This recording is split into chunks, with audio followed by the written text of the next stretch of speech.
we need to make some changes. And I'm going to go to Ms. Gabbard from Hawaii right now. Thank you, Mr. Chairman. Thank you both for being here. The administration has come before our committee and spoken publicly about their focus and efforts on a diplomatic solution or resolution to the North Korea threat and crisis.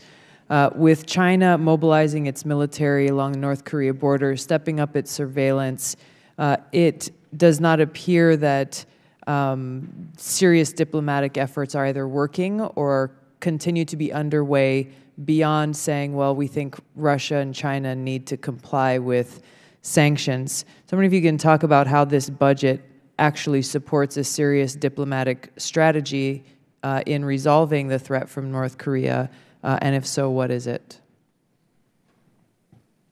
So I'll take that one. Thank you very much. Yeah, I think the budget, obviously we don't have assistance programs in North Korea, but it reflects the operational costs of our prioritization of the North Korea issue in our Bureau.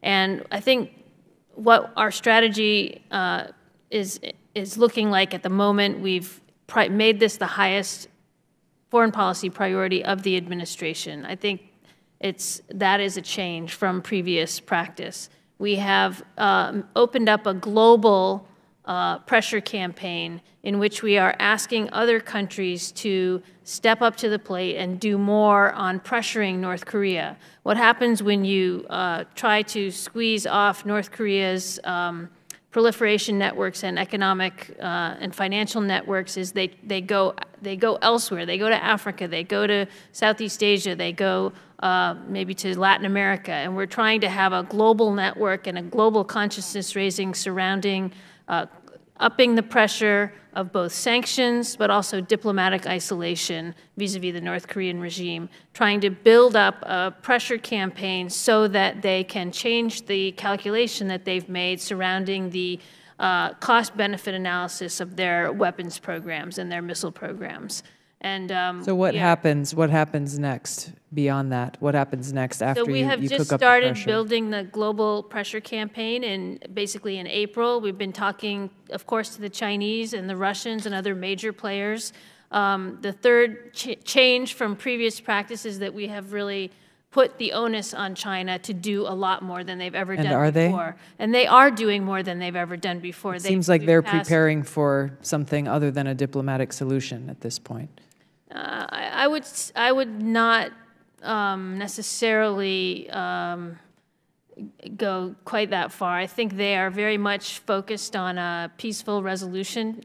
They do agree that there needs to be an increase in pressure on the North Korean regime, and they want that to happen in a way that brings the North back to the negotiating table as quickly as possible. The problem is that right now the North doesn't seem to be very inclined to come back to the negotiating table with any kind of serious attitude or proposal. So what we're doing is continuing to sort of squeeze and close the vice and hope that that brings about a reckoning in North Korea that they're paying too much for their weapons programs. Thanks. I'd like to get one more question in here specifically about organizations like the Asia Foundation and the East-West Center, both of which have for decades provided great contributions to engagement, formation of policy, building relationships within the region. This year, the administration's budget completely zeroes out funding for both of those organizations. We've been told that this was done because the administration believes they receive outside funding and no longer need any assistance from us. I'm wondering what specific evidence went into making that decision-making process. Specifically, were these organizations engaged directly?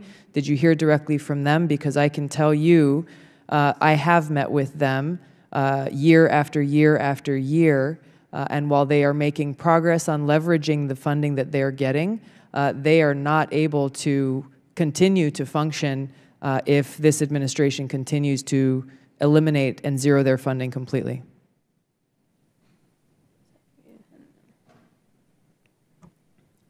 I have not been involved in the analysis that went into deciding whether Asia Foundation or the East Asia Pacific gets funding. We do know, though, that we've had to make tough prioritization of the programs that we would be funding. So the justification that we got, though, was the administration's assessment that they could continue to function purely on outside funding, but you don't know how that conclusion was reached or if there was any input or engagement with these organizations?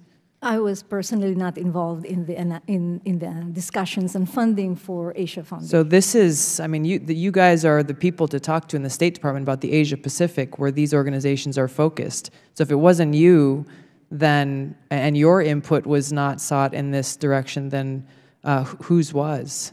Well, we engage regularly in the Bureau with both Asia Foundation and the East-West Center, and so I think we've been keeping up a constant communication with them in recent years about the need to do more to wean themselves off of government funding, and I know that in particular East-West has changed its management and raised a capital campaign, et cetera. And so we're aware of all of those activities. The Asia Foundation, we also talk frequently with them. We're well aware of their programs in various countries, but I think in the prioritization this year, I think that was one of the hard choices that was made. Okay, again, I've had these same conversations, encouraging them to continue to build their outside support, but to go from, I think it was East-West Center had $16 or $17 million last year to zero, you're setting up these organizations up for failure. Thank you.